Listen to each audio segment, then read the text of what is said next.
la Renault Twizy.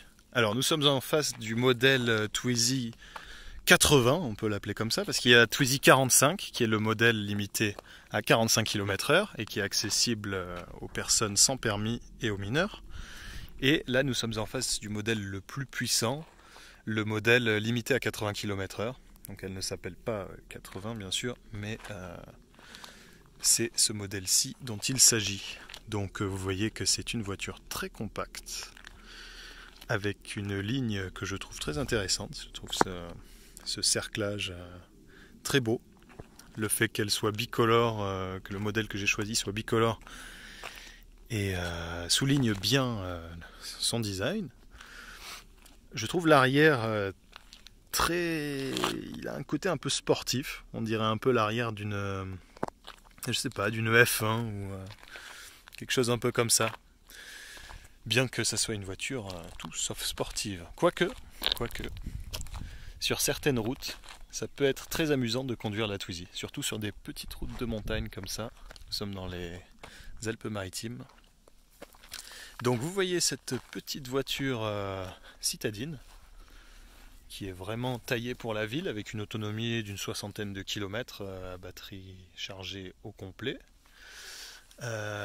Spécificité de la Twizy, c'est des pneus avant qui sont plus fins que les pneus arrière car c'est une propulsion. C'est des pneus sur mesure pour la Twizy fabriqués par Continental. Il me semble que seul Continental fabrique des pneus pour la Twizy, ou le Twizy si vous préférez. La plaque est optionnelle à l'avant car on est sur un quadricycle et non sur une automobile classique. Donc la régulation ne demande pas spécifiquement qu'il y ait une plaque d'immatriculation à l'avant. Ici nous avons la trappe de recharge avec la prise, le liquide de lave-glace, car oui, il y a un lave-glace sur cette voiture. Vous voyez ici les buses et ici l'essuie-glace.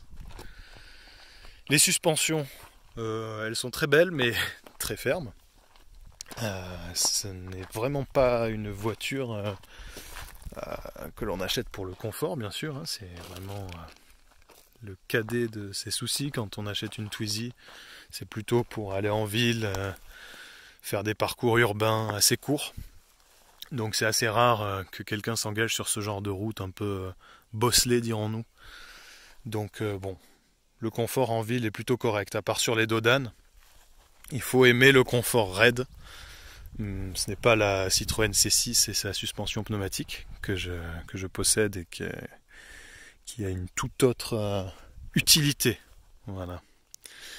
Donc les phares avant, ils sont assez puissants. Alors je ne sais pas d'où Renault a-t-il pris ces phares-là, sur quel autre véhicule on peut les retrouver, mais il me semble que c'est des phares surpuissants pour ce véhicule. Quand on se met en mode feu de croisement, déjà c'est pas mal, mais alors en mode phare, plein phare, c'est vraiment assez impressionnant. Éblouissant même, dirons-nous. Donc je vais vous montrer comment on monte dans ce Twizy. Avant tout ça, je vais vous montrer, regardez, ce toit vitré, avant et arrière. C'est très joli. De l'intérieur, ça enlève le côté un peu claustrophobique que pourrait donner la place arrière, que je vais vous montrer tout de suite. Alors pour accéder à ce Twizy, on passe la main ici. Il y a une petite gâchette. Il faut connaître. Difficile de se faire carjacker dans un Twizy. Il n'y a pas de poignée extérieure. Voilà. On fait pivoter les portes qui s'ouvrent à la manière d'une supercar. Et nous voilà en face de l'habitacle du Twizy avec son siège conducteur 100% en plastique, ce n'est pas du tissu. Tout est fait pour être lavé au Karcher, le principe est là, donc il n'y a vraiment pas de matières qui peuvent s'abîmer à l'eau ou au contact de solutions de lavage. On est vraiment sur un intérieur 100% plastique, mais là on est sur du plastique rembourré, très agréable. La position de conduite est très bonne, elle n'est pas réglable, on peut juste faire avancer ou reculer le siège, mais c'est tout à fait plaisant au quotidien. Et voici la place arrière. Donc c'est un petit siège dont le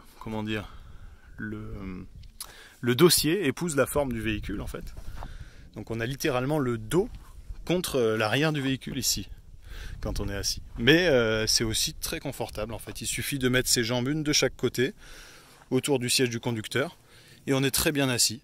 Et puis on a de l'intérieur cette vue panoramique sur les côtés, au-dessus, devant, donc on ne se sent pas du tout engoncé ou quoi que ce soit. C'est une voiture très agréable pour des petits parcours.